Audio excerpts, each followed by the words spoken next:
السلام عليكم ورحمة الله وبركاته. أعوذ بالله السميع العليم من الشيطان الرجيم. بسم الله الرحمن الرحيم. الحمد لله رب العالمين والصلاة والسلام على المبعوث رحمة للعالمين. So, always we begin seeking refuge with God from the evil of the devil and all of his influence. And we do that because the Quran is the straight path. But the devil, our enemy, our sworn enemy, would like to put some ideas in your head before or during your process of learning the Quran. And so if you seek refuge, then he's now out of the situation, and now I have the means to truly seek knowledge in his name, for his purpose and for his cause alone, praising him and glorifying him, sending peace and blessings upon his final messenger, Muhammad. Last week we began the tafsir of the verses 19 through 24 from Surah Al-Ra'd. If some of the kids would like to go, they do have a playroom and things like that. It's on the, you have to go through the doors at the end of the gym here. And so but if your kids would like to come learn about how do I go to Jannah and be a person of heaven, I think that's a great idea, mashallah. Other than that, there's some games and things and some kids playing, inshallah. Jazakumullah khair. So, let's do a review. Who can remember what he said about what type of people from last week? What type of people will it be that will truly understand that this is the true message of God? What is their quality in Arabic or English? إِنَّمَا يَتَذَكَّرُ أُولُو الْأَلْبَابِ. The people of intellect, reason. In the Islamic discourse, intellect, al-fu'ad, wal-qalb, wal-aql, wal-dhihn, all of that is connected. And the person of deep spirituality uses their mind to grasp these spiritual concepts and seeks it out. They don't just accept it because somebody said so, they're looking for it. So when they study the Quran, they're looking for truth. They're looking in their hearts, they're looking in the wisdom, they're studying the language, they're listening to scholars about what is that. So then he described who are they. And so he began, we went halfway through, what is their description. What is the first description? Yufuna bi'ahdillah. They are fulfilling their covenant with God. Meaning what? They were first created before their soul was taken to their mother's womb. And they know that they have a Lord who is the Creator. And they know they're responsible to Him. And that's built in. That's basic fitrah. That's not called Islam with a capital I, because you would need to follow a messenger and know the revelation and follow that prophet. But that's the basic, innate, inherent thing which causes the vast majority of people all over the earth to believe in a supreme being. You'll see them all over historically. It's a very new thing, the arrogance of human beings in our philosophical grappling with ideas, this new rejecting of the divine and assuming that, well, we shouldn't even look into that. We just assume everything popped up out of nowhere and then organized itself in such an amazing way. It's a strange idea, but that became popular very recently, right? So then he goes on and he explains, وَلَا يَنْقُضُونَ الْمِيثَاقِ. And they are those that keep their trust in their covenant, and they are fulfilling their responsibilities spiritually in their society. And so he describes, what is that? يَالَّذِينَ يَصِلُونَ مَا أَمَرَ اللَّهُ بِهِ. Those who join and connect what God has commanded. What are those things? What's the first thing? It's the first part that was mentioned. That is, to serve God, to know Him, and to serve Him. Right? Number one. What comes after that? Who are you in service to after that? Mom and dad. Immediately after that, mom and dad. Those are the two people that He chose to give you all of the blessings you've had since you were raised. And then after that, brothers and sisters, aunts and uncles, and children. These are your people you have a responsibility to keep a good tie with them, be a source of unconditional love and so on. Who's after that? The neighbors. The neighbors. You owe it to your neighbors that they feel like your presence as a neighbor to them, as a Muslim, that they feel like you've added value to their life and that you are something special. Your morals, your character, your concern for their well-being, They should know that. So now everybody now right now needs to think, okay, to go to heaven, I'm being told that I have to make sure all my neighbors, left, right, front, back, that I'm going to interact with at some point, they know me, they appreciate me, they see the light of Islam. It's not a matter of trying to argue someone into the truth. This is not how it happens. The Prophet ﷺ, he just was the Prophet ﷺ. His manner, his character. When people asked a question, he was very succinct to directly answer that question, usually with a scriptural quote or a very clear point. Okay, so this is how that happens. So then he says, وَيَخْشَوْنَ رَبَّهُمْ. وَيَخْشَوْنَ رَبَّهُمْ. What is the difference between khashya and khawf? Khashya and khawf. Khashya is awe.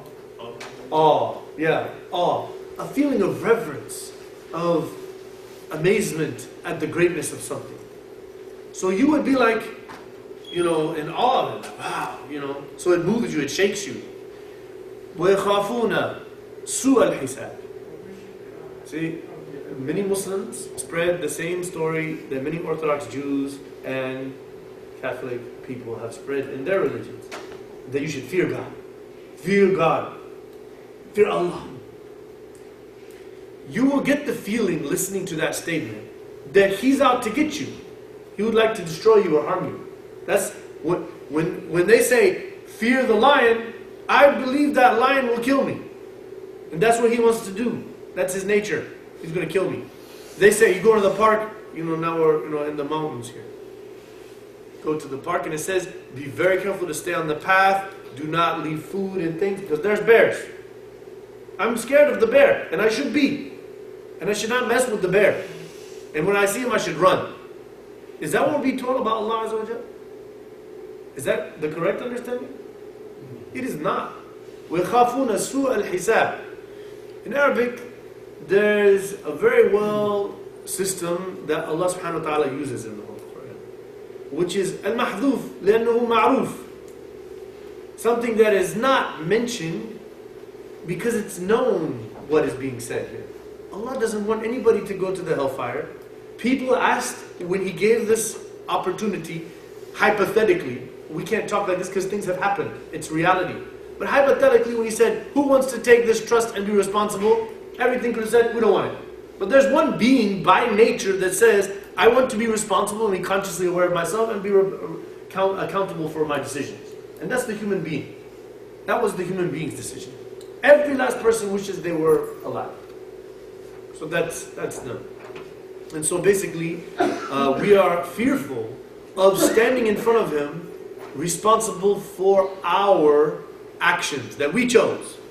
Meaning, the second we do something we know is wrong, or when we're reminded that we're doing something wrong, we're fearful at that moment. Not fearing God because He wants to destroy us, but because we know we're accountable and we will make decisions that we will stand in front of Him responsible, and He knows everything. There is not anything that is hidden from Him. And we know there are angels and everything is written. Yes? Going back to your point about how the human being chose responsibility, what about the jinn? Yeah, that's a long discussion because if you just look at a literal scripture, you will see that the jinns are responsible, right? So that we don't have any reference point like this one where God offered and they said yes. Jazakallah khair. So what we do know is that God created Iblis, and the standard understanding or the logical understanding is that he's the forefather of all jinns as a being, as a group. And he was tested with choice, whereas the human being chose choice. And so he was given this, and he was blessed with a special knowledge of self and cleverness. And so he was, according to many of the scholars of the tafsir, he was a very well-respected being amongst angels. They were like, wow, Iblis, this guy is very, he works very hard to do whatever God has commanded him. And then it came time when God said, and now we get into these whole philosophical round and round deals, that he said, I have preferred Adam over all of the rest of you. So all of you, Iblis, the jinn, and the angels, bow down in respect to this being Adam. And so they all bowed down except Iblis. So the first moment in the history of creation, did a creation decide to deviate from the will of its creator intentionally because of its own desire? That's what happened. And that is kufr, meaning ingratitude, and it's fisq, because it's rebellion. And those are the two terms God referred to as this action. So hypothetically, he could have bowed down. But reality is that God knew his decision. Now people get into this whole thing. Well, then why did he create shaitan? Are you ready? Is that the next question? No. But usually it is. With most kids and teenagers, they're ready to go. Or atheists, you know. These three groups, I don't know why they're all thinking alike. Some shaitan going on there. So the reality that I always remind people is, okay, why and if and when and how? Let me ask you a question. Are you conscious of what's going on? Everybody answer. Do you see what's happening? Do you know that if I choose, or he chooses, or she chooses, to give their time or their wealth to that person who needs it, that's a good thing? Even atheists, what would they tell you? They will tell you that's a good thing, right? But factually, from a Darwinist, survival of the fittest, actually laissez-faire capitalism understanding, that is not a good idea. And Ayn Rand, who is one of the founders of our economic system, she said that in her book, Atlas Shrugged. And she mocked Jesus Christ and Muhammad and the prophets, saying, this corny thing where we give and we're so nice to these poor people who are clearly weak, no good people to our society, we should just trample over them. I got mine. Survival of the fittest. It's a purely Darwinist, smart monkey. If our society is going to be great, we need to get rid of all the weak monkeys, which is why many people historically tried to eradicate people with mental problems. Whereas we know, whoever sees someone with a physical defect or handicap, and then we help that person and are nice to that person and loving and caring, that is a what thing? It's a beautiful thing. And that's a chance for you to show your beauty. Just like the poor people are a chance for you to show your beauty. But technically, you're wasting your money remove yourself from morality, good and bad. Technically, you are wasting your time and your money on these people. You see what I'm saying? It's interesting that the atheists are writing books on morality. What if they stick to the original doctrine, letter by letter, and the concepts of benefit versus harm because we're just smart animals and survival of the fittest and all that, as it is in the animal kingdom? Then they would not think about morality. They would not say that's good and that's... But we all know. So you all know what is good and what is bad, right? If you know the difference between good and bad, should you be responsible for it? Yeah. So if you're believing in God, because you've seen the proofs of the prophets and the reality of creation and consciousness and the intricate, complex functionality of the way things work in physics, you've seen God in many ways and come to know Him. And I'm not talking about a literal entity, I'm talking about His athari rahmatillah, as He says in the Quran. Then you know there's good and there's bad, so now we don't go back and say, well, why did He create shaitan? Because there's a shaitan. We're not doubting that because we see his influence. What is his influence? Arrogance, selfishness, jealousy, rebellion. God is what? Loving, caring, giving, kind, forgiving. We know those are good things. We know the stuff that He represents is bad things. And everybody knows that, even if you take out the word God and Satan from it. You see what I'm saying? So this is, I think, one way to we're kind of deviating from the thing. But I don't ever want to, particularly when a young person asks a question, you can't be like, well, that's just what we say. If you do that, guess what you've done? Your religion doesn't make sense. You have to prove to them with rational, philosophical explanation, ABC 1, 2, 3, logic, why that must be that way is this way, up is up, and what goes up must come down, right? You have to understand it that way. You have to explain it. Otherwise, you say, oh, because we said so and that's it. Don't ask questions like this. Right? There's a famous hadith in which somebody will say, who created, the shaitan will say, who created Allah? He's talking on terms of weak people. Right? The statement doesn't make sense. The creator is separate from matter by nature. And he's not governed by the laws of matter.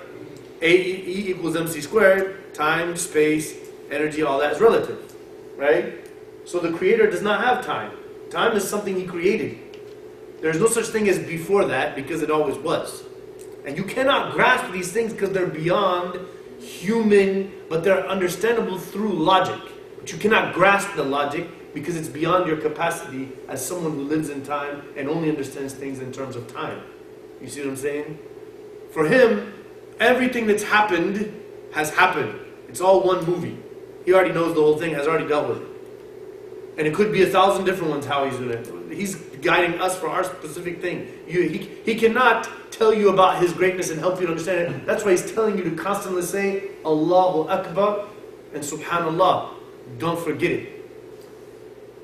God is greater and glorified above and beyond any flaw or defect or shortcoming. So don't try to bring him down to your little speck of dust in a mind. Because it's just a small little mind.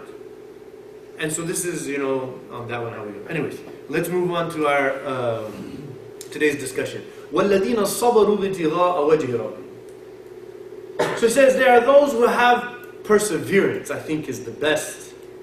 Because perseverance, so sabr we always translate as patience. But actually it's fortitude, patience, steadfastness, perseverance. It has many meanings. Self-control, all kinds of things. So here it's perseverance. Why? Because it's talking about the people who held on for the long run.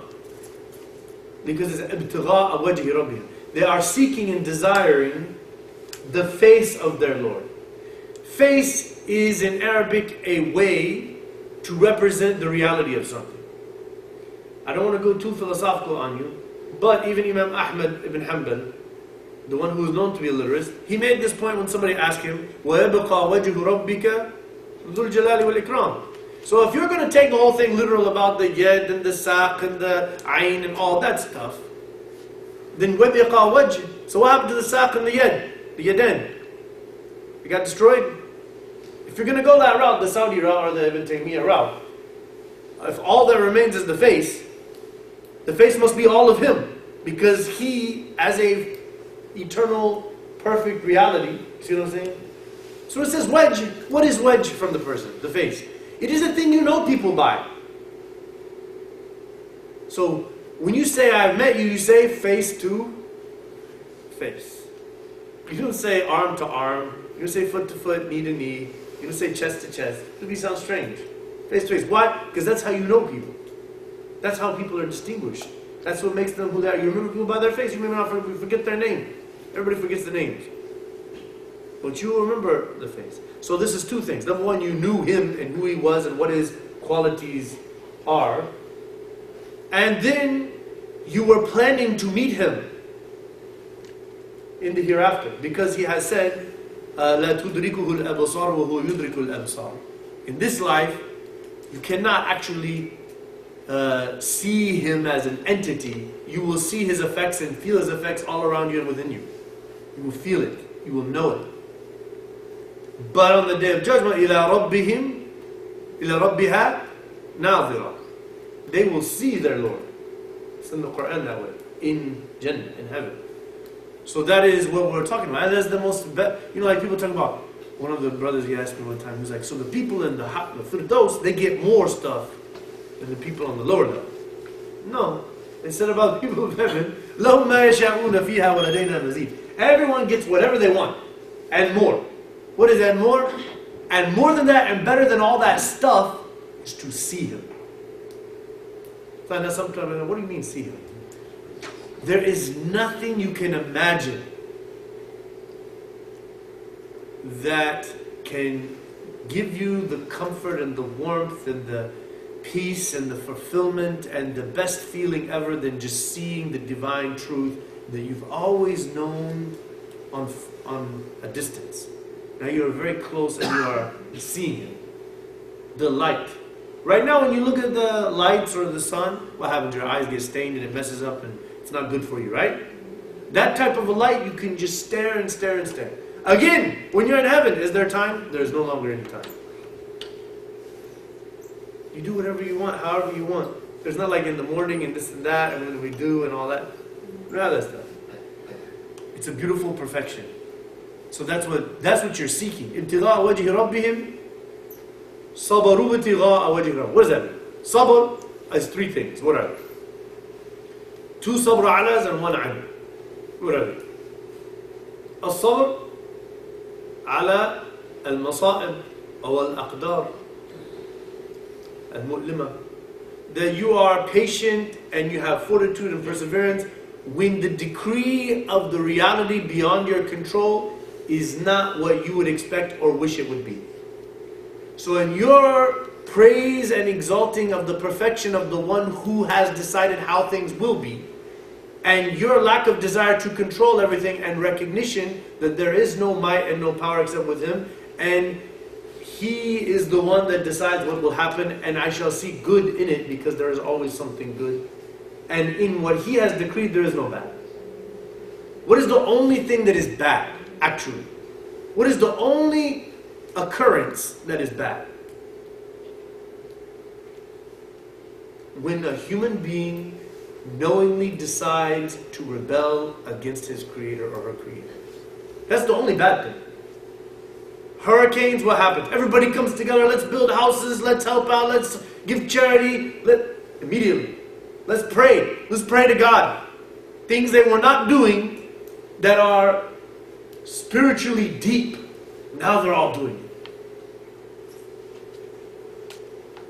You lose a leg, so you start struggling and striving to make do without that leg. And then other people help you out and are there for you. You are now increasing in your spirituality. No matter what you say that could happen, that looks bad in the will of God, inna ma'al usri yusra. And when you say ma'al usr, here, alif wa lam lit-ta'rif, some type of bad thing. When you say yusra, when you have nakira بعد المعرفة هو يفيد التنوع والكثرة. If you have a general statement that's open, indefinite, after a specific one, it's indicating that this general is open to many, many things that could be ease and goodness. And that's exactly what we just explained with the hurricane and all that other stuff. Some bad thing happens, there's all kind of good things packaged in it. That's why he says, عَجَبًا لِأَمْرِ الْمُؤْمِنِ إِنَّ أَمْرَهُ كُلَّهُ خَيْرٌ. للمؤمن, because the mu'min لا يعصي الله علما. He does it shahwatan, yani, the person that's a true believer is not going to consciously just do sins and plan to do sins. They're going to fall into them on accident and say astaghfirullah, pray their prayers, make wudu and all that stuff. And it will not count against them. It's always erased when you're doing it like that.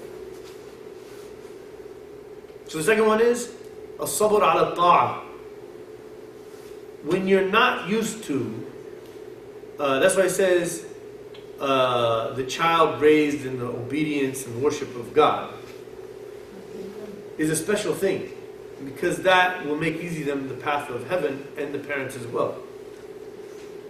So it's not easy to make sure you pray 5 times a day if you've not done it, until you get used to it and you make it normal. See, right now many Muslims are born into a society or in a family where many people don't pray. So because that became a cultural norm and a standard, you find it difficult to make sure. And people who would sacrifice things, who generally pray, but they'll miss prayers here and there because, I'm at work, or I'm doing this, or we're out at the mall, or whatever, watching a movie, something like that. And they'll sacrifice the prayer for these things. But sabr ala ta'ah says, you know what? I'm going to die, it could be today, it could be tomorrow. I want to make sure I don't miss that prayer, because the Quran and the Sunnah are overflowing with evidence that this is my most reliable, core, primary key to eternity in heaven. It's been emphasized time and time and time again. The people of heaven, as it will say shortly, are those who establish the prayer. So you have to be patient. What patience is going against your carnal self. Patience is going against your carnal desire. Your selfish, your worldly desire, what you would like things to be, what people say is acceptable. Someone is saying, you know what? I'm going to go beyond that and I'm going to look into divine revelation. So you have to seek the knowledge. Now, if you grew up in a family where people don't like to read lots of Quran and books of tafsir and sirah and rabbaniyat and all that, you're gonna find it, it's like not too much. It's not interesting. It's not captivating. We have plenty of scholars and plenty of books that are amazing with different styles and backgrounds. You will find something that will intrigue you.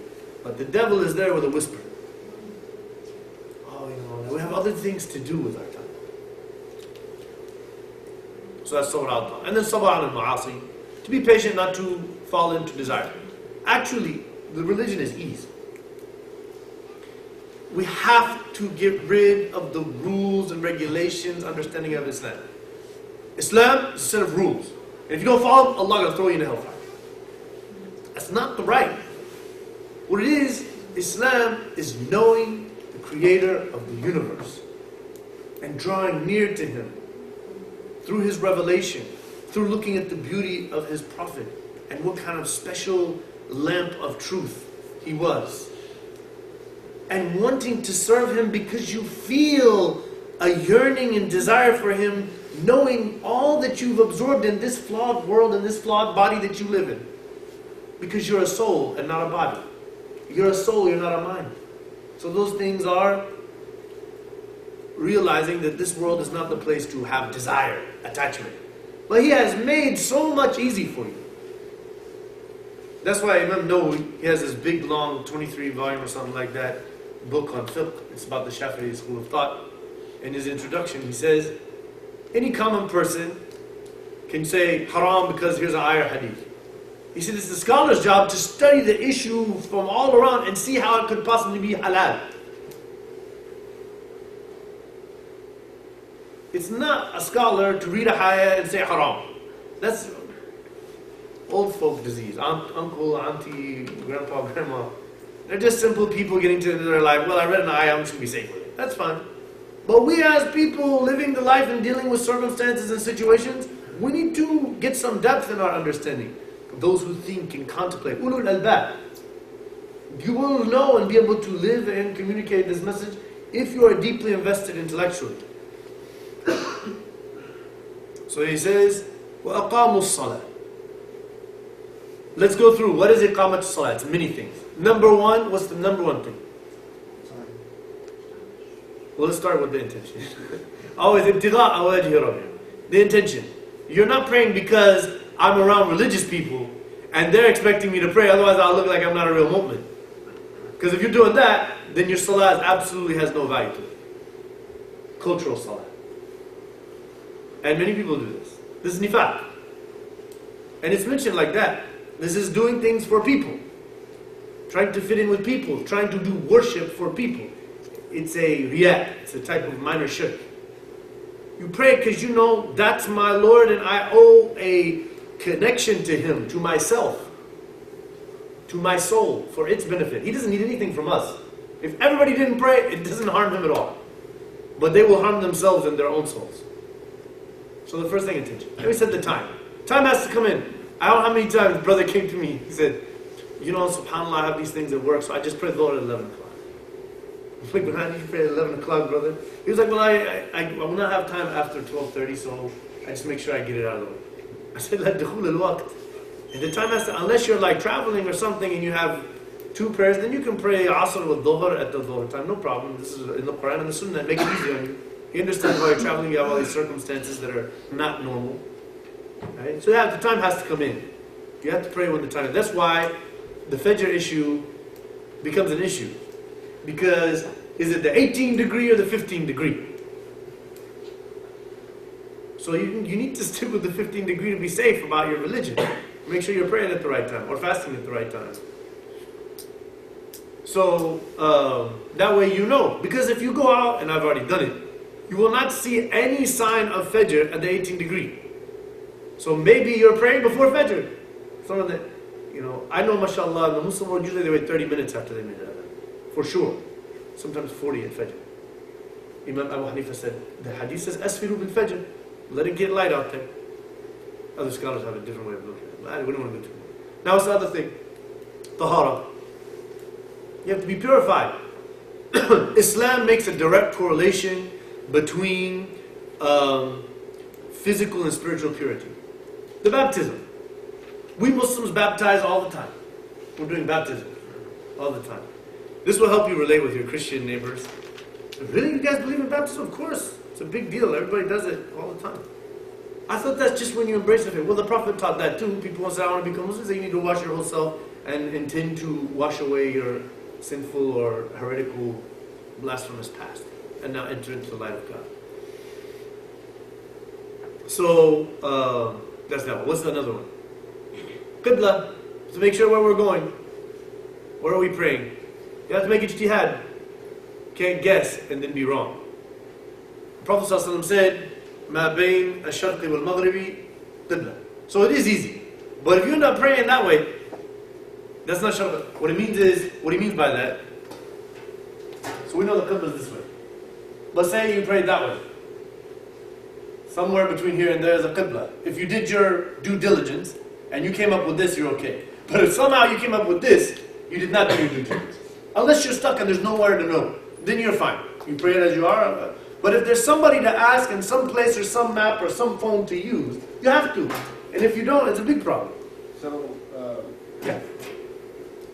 what about that saying in the Quran? It says, أَيْنَمَا تُوَلُّوا وُجُوهَكُمْ فَثَمَّ وَجْهُ اللَّهِ. Yeah. Is that specific to a geographic area or? So this is a spiritual discussion. It's God correcting the rules and regulations. ليس البر أن تولوا وجوهكم قبل المشرق والمغرب. ولكن البر what? What he's saying is, guys, stop getting caught up on these little nitpicky things. And everything's a little rule and this is what it's all about in the religion. Actually, it's about these deep spiritual concepts. So when he says that, he's saying, don't get into an argument and debate about what this was talking about is the original part of these whole ayat in which the Yahud said, oh, now you don't like our qibla because we didn't believe in you. This is what happened. When indeed God was showing them at first that this is the messenger you are actually living here for many centuries waiting for. You were telling the people of Yathrib, we're waiting for this messenger. When he comes, then you'll see. Now he come. They didn't like that he's an Ishmaelite and not an Israelite. And so they rejected him. But that's not why he revealed this. The Prophet ﷺ was praying and he's concerned, and this is actually Bishara. To take the Qibla back to Mecca is saying, guess what? Mecca will return to its Abrahamic roots and be the center of monotheism again. Would you believe in Islam if he changed the Qibla to Mecca and they never did Fath Mecca and now there's these powerful Quraysh till this day running there and there's 300 idols over there we're praying to? Would you still believe? I wouldn't. But the fact that many years later, against all odds, because when this was revealed, the Muslims just lost Uhud. It's a miracle, this ayah. Most people, and then some people lost their religion over it. When they first heard it, they say, why, Allah changed his mind? Why can't Allah change his mind? He's not changing his mind because he doesn't know something. He's giving you blessings. He's giving you wisdom. He showed them what they needed to know. He's taught us what the Prophet is confirming. And so now he's taking them into the next direction for the finality of this recital. So that's basically what that is. It's not talking about the Qibla has to be. This is ijma'. If you did not find the Qibla because you just didn't make any effort, then your prayer is invalid if it's completely wrong. But if you did some effort and you were somewhere between here and here, you're praying something like this, then you're good. But if you're not praying like that, then it's the problem. So that is Aqamu Salah. And so then you have, if you can go to the congregational prayer, that's a great priority. And that's male and female, by the way. The sunnah was that Ummahat al-Mu'mineen were praying in the mosque all the time. The mothers of the believers. Aisha, Salama, all them, they prayed in the mosque all the time. And that was their sunnah. So somebody said, well, I heard a hadith. Actually, there's all kind of issues about that hadith, what it means. Was it fully authentic? Was there other narrations that didn't even mention masjid? And it was just talking about her getting her peace inside the house when there could be kids running around and all that, so that she could have a peaceful prayer instead of out in the open in the thing where all things, people come in and out and distractions and all that kind of stuff. There's so many things when Sheikh Muhammad Hassan Shanqiti, he explained this in beautiful terms. You had a question? Yeah, going back to the grand goal of Salah is the remembering dhikr Allah. Mm-hmm. Basically, it's two things. It's dhikr Allah, and the other one is the Arabic we go like استحكام المراقبة الإلهية. No. The more you pray, you know that you are under the absolute supervision and of the divine. So it will entice you less and less to having pure thoughts or Exactly. like, إن الصلاة تنهى عن الفحشاء والمنكر. The prayer will prevent you from evil. So I don't understand. How could somebody end up in a bar if they pray 5 times a day? Someone might say, well, it's after Isha, and so, well, you just prayed Isha, man. You don't want to ruin yourself so you don't wake up for Fajr or you have a big headache. I used to not be Muslim, so I don't know how this stuff works. So, you're constantly thinking, say the young man, teenager, prays 5 times a day. He was at the library studying, some young lady comes studying, he starts thinking, but then his alarm goes off. Allahu Akbar, Allah. I'm changing my story here. Listen, I gotta go pray. Sorry. Keep it professional. Always it'll protect you. The prayer protects you if you're sticking with it. But if you get caught in the cultural prayers, to pray because these are the rules and I have to get it over with, it will not give you spiritual life. And you will not focus. You just be sitting there, thinking about all the stuff in the world. But if you're like, before every salah, I'm connecting with God. The one that makes my heart beat, the one that gave me my life.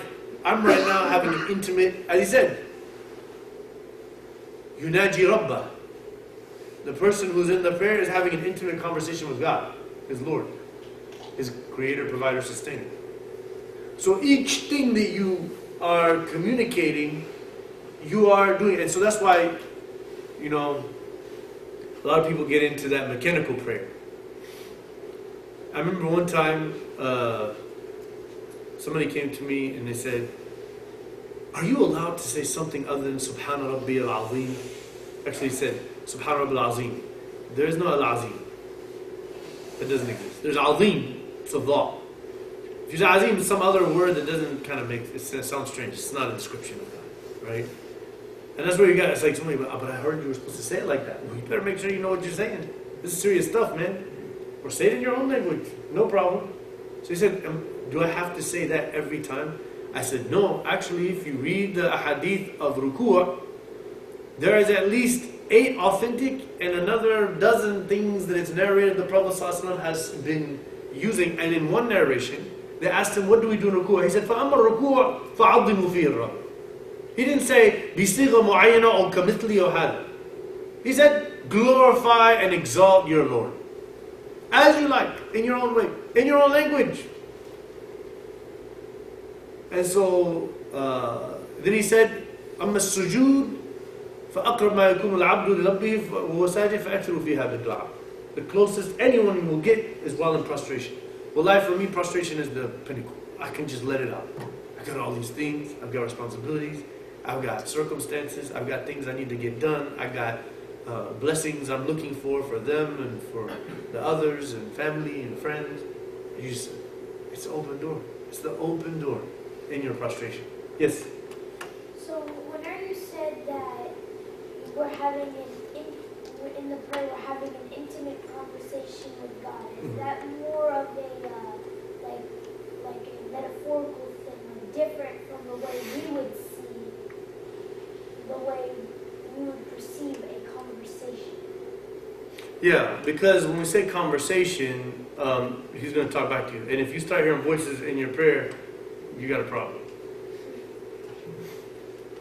So you're talking to him, and if you want him to talk to you, it will happen one of two ways.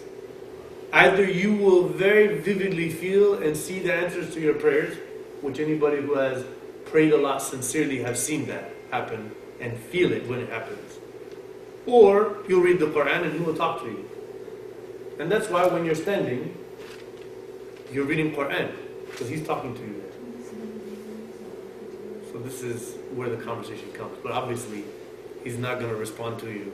Although it does say in the hadith that when you are reciting Al-Fatiha, that he will respond to you.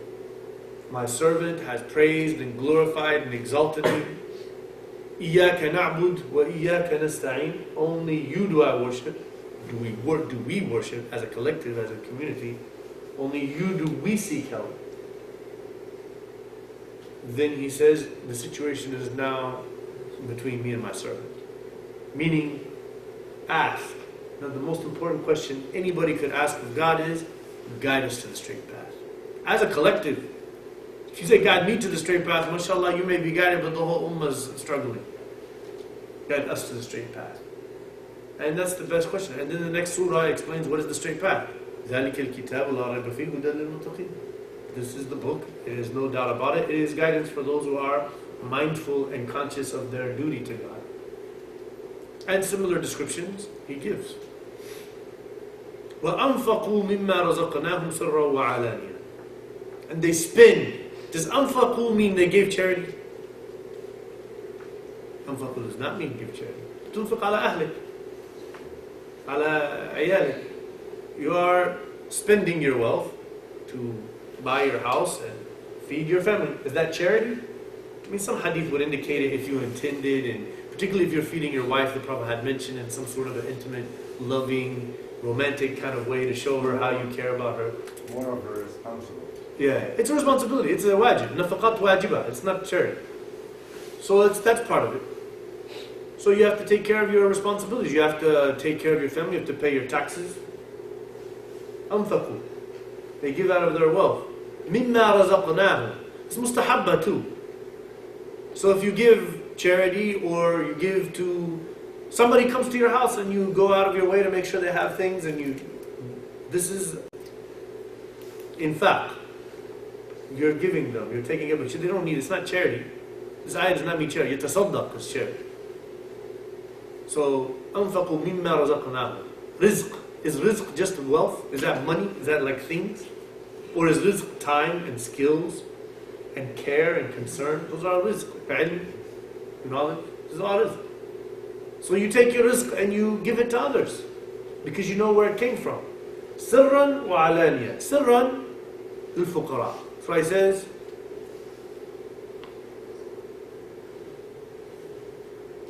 إن تبدوا الصدقات فنعماه وإن تخفوها وتؤتوها الفقراء فهو خير لكم.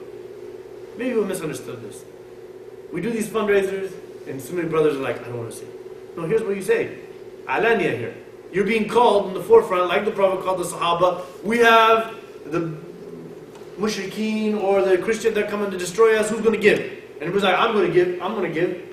He's bringing it out right there. Let's encourage everybody. Al-hath. Encourage them. Just get your intention right and then give. All you have to do is just say, I'm giving for this, and now you've done it, and that's it. And then when you pay it, renew that one. It's not, you're not going to go to hellfire. But when you're giving to a poor person, you don't humiliate them. You meet them somewhere else, and you do it in a way that they don't feel like you're trying to establish yourself as some controlling, powerful. Rather, you feel like you owe it to them. It's their wealth. That's why it says, حَقٌّ لِلسَّائِلِ وَالْمَحْرُومِ. The one who's asking and the one who just doesn't have anything. It's haqq. It's their right. They have a right in our wealth. It's not like, oh, now I have to give to you because you're poor. That's kibr. That is some sort of arrogance. So, وَيَدْرَؤُونَ بِالْحَسَنَةِ السَّيِّئَةِ. And they avert using good, they avert the bad using good, with good. This means two things. Number one, it means إِنَّ الْحَسَنَاتِ يُذْهِبْنَ السَّيِّئَاتِ. The good deeds will remove the bad deeds. ذَلِكَ ذِكْرَ لِلذَّاكِرِينَ. So if you fall into a sin, go out and do something good that you know. You repent first and foremost. It's the best thing to do when you sin. Astaghfirullah. إني أتوب إليك أستغفر الله الذي لا إله إلا هو الحي القيوم وأتوب إليه. This is the best thing. But after that, you're going to be like, I'm going to go pray 2 rak'ahs. I'm going to call my mom and make her happy and visit her, do something. I'm going to go seek some knowledge. I'm going to go study the tafsir. I'm going to go, whatever. You think I've done sins? Let me erase that. That's how you look at it. The believer looks at it in this way. So, that's one understanding. And one hadith, it says, إِذَا عَمِلْتَ سَيِّئَةً فَعْمَلْ بِجَنْبِهَا حَسْنَةً تَمْحُهَا السِّرُّ بِالسِّرِّ وَالْعَلَانِيَةُ بِالْعَلَانِيَةِ. If you عملت سيئة, you've done something evil or wrong or bad, then immediately follow that up with something good, it will erase it. If it was done in the secret, then do in secret. Meaning, if you've done something and everybody saw it bad, then you should go out and do something good. But you do not do it so that they will see it. You do it so that you can erase it. Then there's the other one. وَيَدْرَؤُونَ بِالْحَسَنَةِ السَّيِّئَةِ ادفع بالتي هي أحسن فإذا الذي بينك وبينه عداوة كأنه ولي حميم. Respond to bad things with good. If somebody's rude to you, be nice and kind to them. إذا خاطبهم الجاهلون قالوا سلام. The ignorant folks are rude and disrespectful, they say peaceful things to them. Nice things. They do the opposite. If somebody's like, I won't give you anything, you can't have any of this. Find them and then give them something the next day. Here, I want to give you a gift for the sake of Allah because I felt bad that you didn't want to give me and so I will give to you.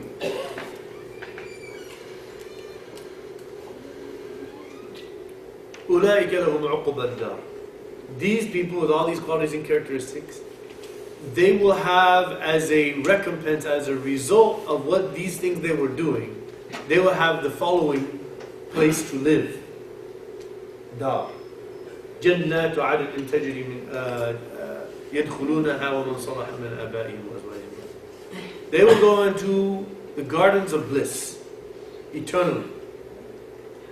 And they will go along with the people who had faith from their parents, from their spouse, and from their children. So, the scholars commented on this, وَالَّذِينَ آمَنُوا وَاتَّبَعَتْهُمْ ذُرِّيَّتُهُم بِإِيمَانٍ أَلْحَقْنَا بِهِمْ ذُرِّيَّتُهُم وَمَا أَلَتْنَاهُم مِّنْ عَمَلِهِمْ مِنْ شَيْءٍ. So what it's saying is, if there's in one family, parents, children, spouses, and among them is a really righteous person, these people can all be in the rank and live in a similar universe of khair and eternal desire of whatever you like. The lowest one will come up with the highest one. And that's God encouraging eternally to keep strong bonds in the ties of the womb. It will remove depression in society if it's done right. There's no need for depression if you always have a base to go back to of unconditional love and support. If those ties are broken, everybody becomes loners and they become depressed and problems and all of it. وَالْمَلَائِكَةُ يَدْخُلُونَ عَلَيْهِمْ مِنْ كُلِّ بَابٍ. And when you come to the gates of heaven, all these angels come from everywhere. Angels, like you've been hearing about them, now you'll see them. They'll all come down. And they will call out to you, Salamun alaykum, bima sabartum. So it says, like, when you think Salamun alaykum, it's a prayer. You're praying for someone to have goodness and purity and peace and all of that. Here it's not a prayer. It's saying, it's now became reality, the answer to your prayer. You will live where there's no flaws. There's no anger, there's no sadness, there's no defects, there's no hunger, there's no poverty, there's no jealousy, there's no greed, there's no arrogance, there's no responsibilities, there's no sickness, there's no bodily functions, of, that kind of stuff. All of the stuff that is a flaw of this place is no longer there. You're an eternal, perfect body at a middle age that you like, the way you look, and you're just exactly what you see as the best, perfect reality. And you will continue always having that. وَجَزَاهُمْ بِمَا صَبَرُوا. He says, بِمَا صَبَرْتُمْ. He's saying, sabr is the number one key trait that all of the other 8 things that he mentioned before is actually under the category of sabr. Because sabr is the natural response of shukr. If you are truly grateful, then you will be very, very perseverant, patient, all of that good stuff.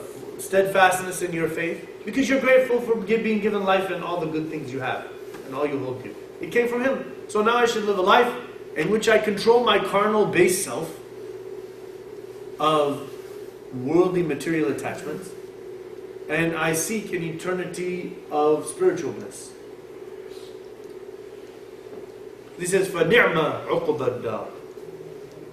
How great is that as a reward to live in for someone.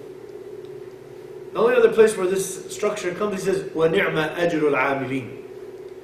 And how great is the reward for those who worked for it. Meaning, sabr. Sabr is work. So, Islam as a conceptual philosophy of life is very easy to understand, the generality of it, the philosophy. Who is God? What is my purpose in life? What's going to happen and why? All that's very easy to understand.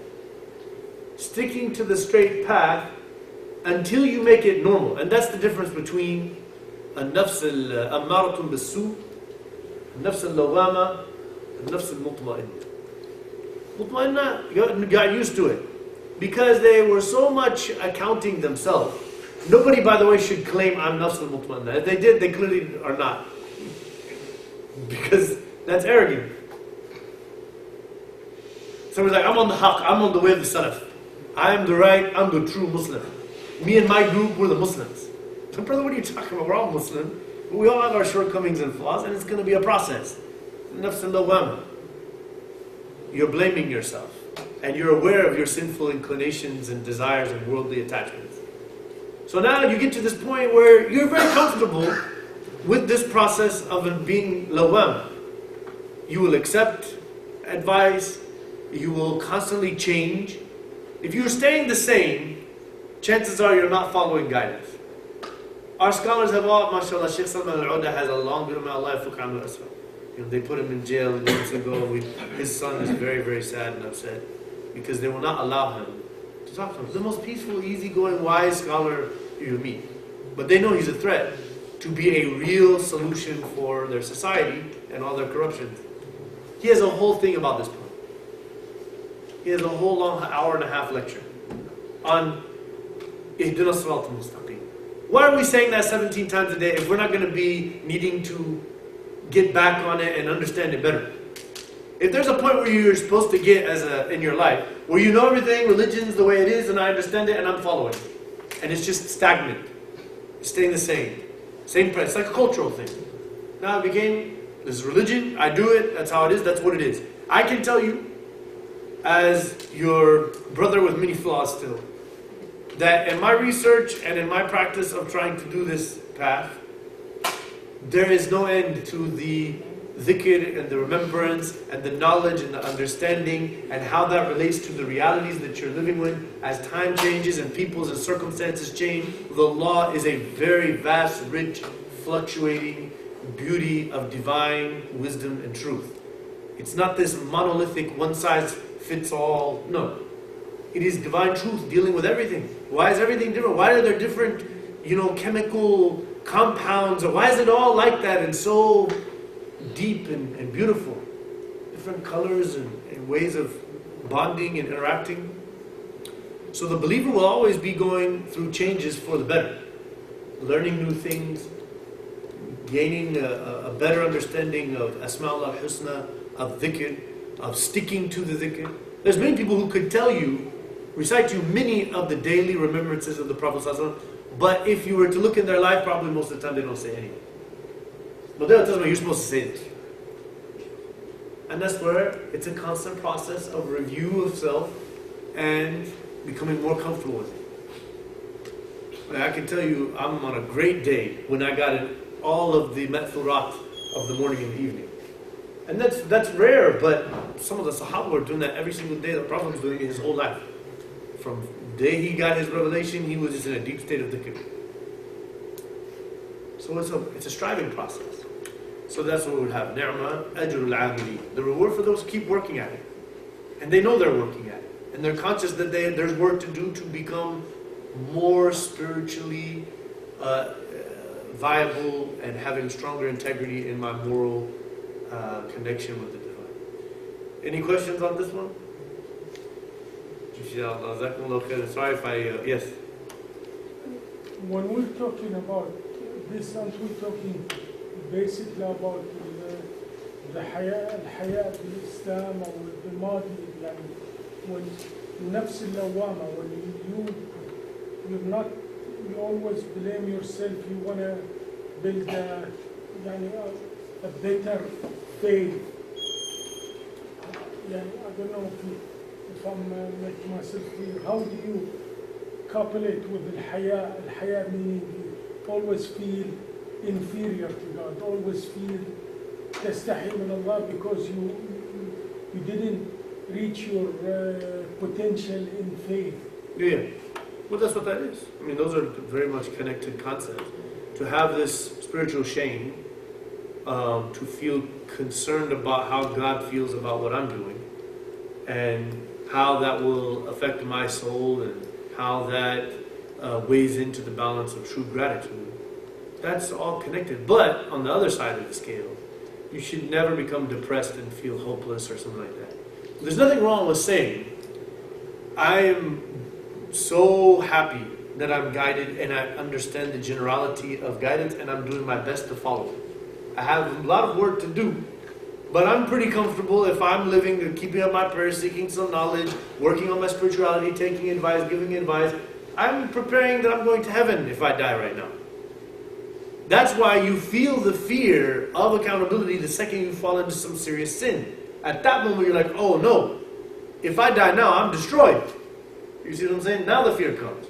But while you're living the path and you're keeping it and you're working at it, and it's for the large part stable in that الَّذِينَ يَجْتَنِبُونَ كَبَائِرَ مَا تُنْهَوْنَ عَنْهُ, that you avoid all the major sins knowingly, you don't fall into those. And فَاتَّقُوا اللَّهَ مَا اسْتَطَعْتُمْ, and you are doing the best you can, then you're going to heaven. No problem saying that. Because I've been promised that. And by the way, that's the famous hadith we talked about last time. Is, don't say you go to heaven by your deeds like you're the one that invented guidance and because I did these deeds you better give me heaven, Ya Allah. No. He's saying to you, I'm blessing you with your life, I'm guiding you, and I have decided to reward you with heaven if you do what I say. And so by your deeds you'll go to heaven, but it's not your deeds that caused him to get you into heaven. It's not the means by which. It's your intention to be a servant of God and you're doing your best at it. You see? And I mean, prayer is not everything in your life.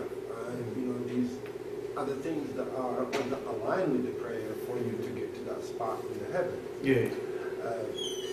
Like I remember, I don't exactly the exact telling of that hadith, but it was back in the days when the Prophet Muhammad he seen somebody coming to the mosque every time. Every time he comes to the mosque, he sees them there praying. Mm-hmm. And one day he decided that he went to him and told him, okay, Fulan, what are you doing in your life? He told him, I'm doing nothing. He told him, the reason why I ask you because I see you here praying constantly. I mean, you don't leave the mosque. He told him, who's depending on you? He said, my brother or my cousin. He told him, well, your cousin is doing wrong to you. Yeah. Oh, because he's helping you. So this is actually not the Prophet. This is Umar al-Khattab. Okay, yeah. And so we are not saying, and nowhere in the Quran or the Sunnah, and neither was our talk having anything to do with saying pray all day. What we're saying is there are 5 prayers which take at most 12 minutes. You know, if you're in a hurry, you can make them 7 minutes, no problem. And that happens 5 times a day, so it's not all day praying. It's maybe an hour out of the 24 hours of the day. It's a very small percentage of your day. So he's regulating your day by setting these periods throughout the day so that you'll constantly return back to him. And he's promising you. And but what he said was like this. He said, بَيْنَ الْمَرْءِ وَالْكُفْرِ تَرْكُ الصَّلَاةِ. This is a well-established authentic hadith. And he says, between a believer, a person in disbelief is leaving the salah.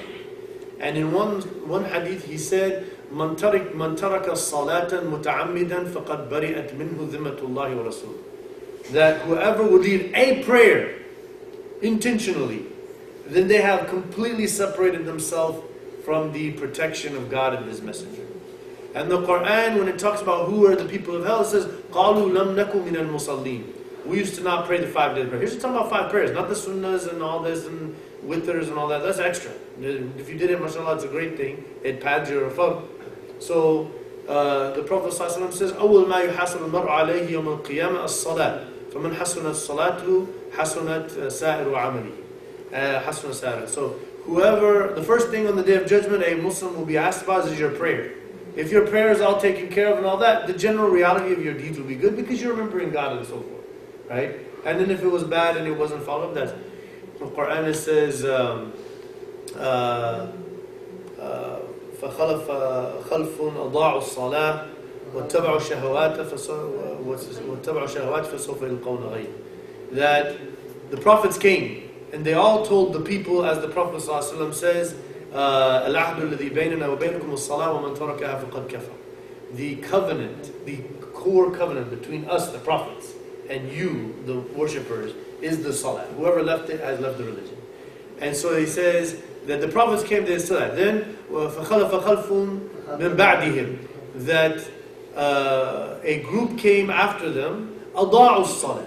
They left the prayer, وَاتَّبَعُوا الشَّهَوَاتِ, meaning they put their desires of other things before the prayer. Right?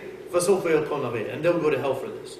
And so it's like vivid throughout the Quran and the Sunnah that man صلى الصلاة الخمس كانت له نور وبرهان عند الله ومن لم يصلي ما كان له. So there's many ayahs and hadiths. I mean, we can go on and on about this thing, that once you say La ilaha illallah Muhammad Rasulullah, you say I'm a Muslim, God is one, Muhammad is His messenger, meaning what? The Quran is the divine word of God, and there's a whole array of traditions of His actions, that those things are the teaching. So after you do that, the most important thing above and beyond everything else is to pray the 5 prayers. Right? And so that's the, if you did not, it's like many scholars said, fairly enough, because the culture is what? To fast Ramadan. I mean, many people did not pray at all, but they all fasted Ramadan. Why are they really fasting Ramadan? Because of a deep spiritual connection to God, or this is something we grew up with, and we always understood as a cultural thing that this is a big deal and we should do it, right? And so they leave all the food and water. And that's why the Prophet ﷺ said, رُبَّ صَائِمٍ حَظُّهُ مِنْ صِيَامِهِ الْجُوعُ وَالْعَطْشُ. That there will be many people that are fasting that all they get out of it is hunger and thirst. Because there's no spirituality to it, because if you're not praying while you're fasting, it doesn't make any sense. Now, other scholars said, well, if they had the right intention, and indeed they fasted to please God, they will get that reward, but unless they get their prayers together, they will definitely go to the hellfire at some point, right? It's some serious thing. So somebody said, nowadays people say like this, well, I have a good heart and I'm a good person. Well, this is called secular liberalism. This is not, a prophet didn't teach that, not any prophet. Like, there's no prophet said like that. And that's not in a revelation, and that's not Islam. That is the opinion of some people who have all kind of flaws and shortcomings. None of them did miracles. They did not receive a revelation. And they came up with this idea from the devil. They say that you can be a good person without following the law of God. Basically what they're saying. You don't need God in your life. You need your own thoughts, your own thinking about what is good, as a smart monkey, okay, is going to be best for you. And all those laws and rules and things, and then they try to throw it on all these mullahs, some old guys, they made all these rules. No, it's in the Quran. It's not like an old guy made the Quran. If you think that, I don't even know why you're calling yourself Muslim in the first place. Okay? So this is where basically it's all about servitude. You know who your Lord is, you're seeking Him. And so you know at the end of the day, my reliability is in this revelation. This is what I mean. So what is the Shahada? That's saying whatever's in the Quran and the Sunnah is my lifestyle. The first thing said Salat, so I'm going to do Salat.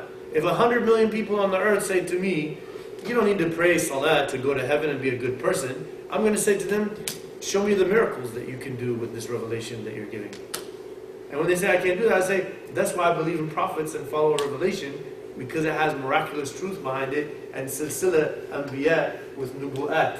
There were prophecies and a connectivity of prophets who came from previous prophecies from a similar lineage, and the miracles were there, physical and things we're finding now in the Quran. It's an overwhelming truth. But the power of the devil through this modern secular liberalism, in which you will challenge God and His message. Now, if there's opinions, there's opinions. I'm one for people to search and study and follow whichever opinion you feel is right. I'm not saying pick and choose because this is what your desire is. I'm saying look into it, listen to the scholars, look at their interpretation and say, you know what, that makes more sense to me. Ulul Albab, that's what it said. MashaAllah, Sheikh Atiya Saqar wrote a whole book on this point, because people exaggerate on the point of, can you follow other scholars? And as long as they're a known scholar, you're a person to follow the fatwa. You're not responsible when you follow the fatwa of a great scholar. Now, if it's some strange opinion that everybody said that's a ridiculous opinion, then you can't follow it. Right? Anyways, we went off on a tangent, is it? Yeah. Inshallah. Yeah.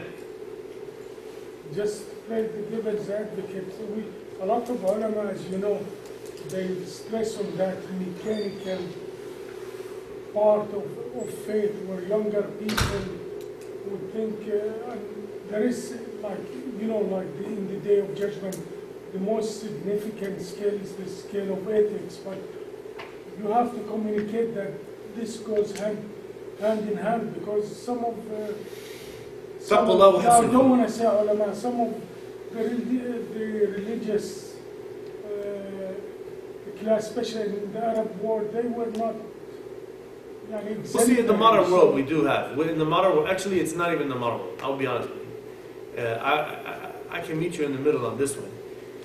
There is, in the history of Islam, 8 centuries of Sadd Abwab al-Ijtihad. Adam al-Tafakkur min qibla al-ulama al-Fusayl. So there was this thing about parroting religion for 8 centuries, all over the Ummah. These are the rules, I memorize them, I pass them along, and when somebody asks, I find in a book, and I say the answer what they said in a book a long time ago. And I never think for myself, and I don't use reasoning of scholarly deduction, because that was done by these great scholars who came before, and so there's no reason for me to do that. Many other scholars said, no, guys, you're scholars, you're inheritors of the Prophet. The Prophet ﷺ himself was making a lot of ijtihad, and not just in umur dunyawiyya. There are many things it's obvious that the Prophet in religion, like you say, asa lahu hada. He's saying, I hope that he has that. He's not sure. Angel Gabriel didn't tell. The reality of hadith as a general thing, in many cases, it's just him saying what he thinks it could be according to what he knows of Quran and Sunnah.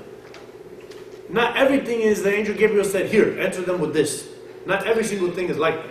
The Prophet ﷺ is a prophet. He has the responsibility to say what he knows is right. And the Quran would come down with correction if he made the wrong mistake. So in our ummah today, you have lots of people who do not have a deep understanding of the religion. And the people who made the Muslim world the way it is, the people who chopped it up back in 1914 and put certain people in charge and established norms of a watered down, simplistic, mechanical religion that you were talking about, that focuses a lot on nitpicky things about how long your beard is and this and that and the other, that's there.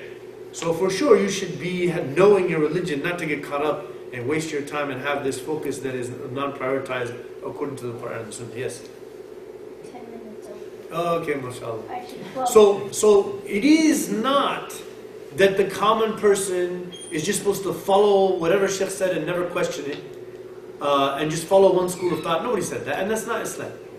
You have to research and understand and look at this one and what did that scholar say, what did the school of thought said, and then you will come to what you know. And what I found, mashallah, we do have a vast, rich, capable, purely modernity capable religion that can deal with changing times and circumstances in a way like no other legal system in the history of mankind.